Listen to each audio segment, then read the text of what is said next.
ऋषि पंचमी कथा mind inspired channel में। सतयुग में विदर्भ नगरी में शेंजित नामक राजा हुए थे। वह ऋषियों के समान थे। उन्हीं के राज में एक कृषक सुमित्र था। उसकी पत्नी जयश्री अत्यंत पतिव्रता थी।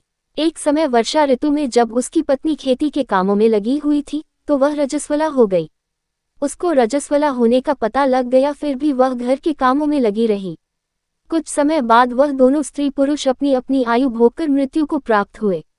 जयश्री तो कुतिया बनी और सुमित्र को रजस्वला स्त्री के संपर्क में आने के कारण बैल की योनि मिली, क्योंकि ऋतु दोष के अतिरिक्त इन दोनों का कोई अपराध नहीं था। इसी कारण इन दोनों को अपने पूर्व जन्म का समस्त विवरण याद रहा। वे दोनों कुतिया और बैल के रूप में उसी नगर में अपने बेटे सुचित्र के यहाँ रहने लगे। धर्मात्मा सुचित्र अपने अतिथियों का पूर्ण सत्कार करता था। अपने पिता के श्राद्ध के दिन उसने अपने घर ब्राह्मणों को भोजन के लिए नाना प्रकार के भोजन बनवाए।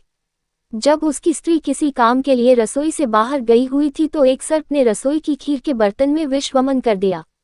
कुतिया के रूप में सुचित्र की मां कुछ दूर से सब देख रही थी। पुत्र की बहू के आने पर उसने पुत्र को ब्रह्म हत्या के पाप से बचाने के लिए उस बर्तन में मुंह डाल दिया। सुचित्र की पत्नी चंद्रवती से कुतिया का ये कृत्य देखा न गया और उसने चूल्हे में से जलती लकड़ी निकालकर कुतिया को मारी। बेचारी कुतिया मार खाकर इधर उधर भागने लगी। चौके में जो जूठन आदि बची रहती थी वह सब सुचित्र की बहू उस कुतिया को डाल देती थी, लेकिन क्रोध के कारण उसने वह भी बाहर फिकवा दी।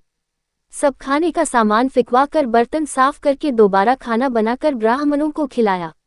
रात्रि के समय भूख से व्याकुल होकर वह कुतिया बैल के रूप में रह रहे अपने पूर्व पति के पास आकर बोली, हे स्वामी, आज तो मैं भूख से मरी जा रही हूँ।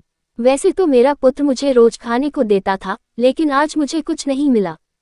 सांप के विष वाले खीर के बर्तन को अनेक ब्रह्म हत्या के भय से छूकर उनके न खाने योग्य कर दिया था। इसी कारण उसकी बहू ने मुझे मारा और खाने को कुछ भी नहीं दिया। तब वह बैल बोला, हे भद्रे, तेरे पापों के कारण तो मैं भी इस योनि में आ पड़ा हूँ और आज बोझा धोते धोते मेरी कमर टूट गई है। आज मैं भी खेत में दिन भर हल में जुता रहा। मेरे पुत्र ने आज मुझे भी भोजन नहीं दिया और मुझे मारा भी बहुत।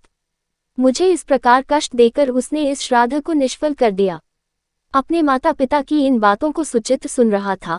उसने उसी समय दोनों को भरपेट भोजन कराया और फिर उनके दुख से दुखी होकर वन की ओर चला गया। वन में जाकर ऋषियों से पूछा कि मेरे माता पिता किन कर्मों के कारण इन नीची योनियों को प्राप्त हुए हैं और अब किस प्रकार से इनको छुटकारा मिल सकता है। तब सर्वोत्तम ऋषि बोले, तुम इनकी मुक्ति के लिए पत्नी सहित ऋषि पंचमी का व्रत धारण करो तथा उसका फल अपने माता पिता को दो।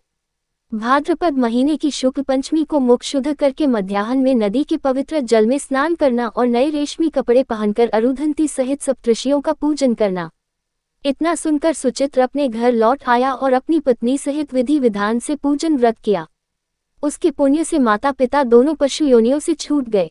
इसलिए जो महिला श्रद्धापूर्वक ऋषि पंचमी का व्रत करती है वह समस्त सांसारिक सुखों को भोगकर बैकुंठ को जाती है। अगर आपको ऋषि पंचमी व्रत कथा पसंद आई हो तो प्लीज माइंड इंस्पायर चैनल को सब्सक्राइब करें, वीडियो को लाइक करें। धन्यवाद।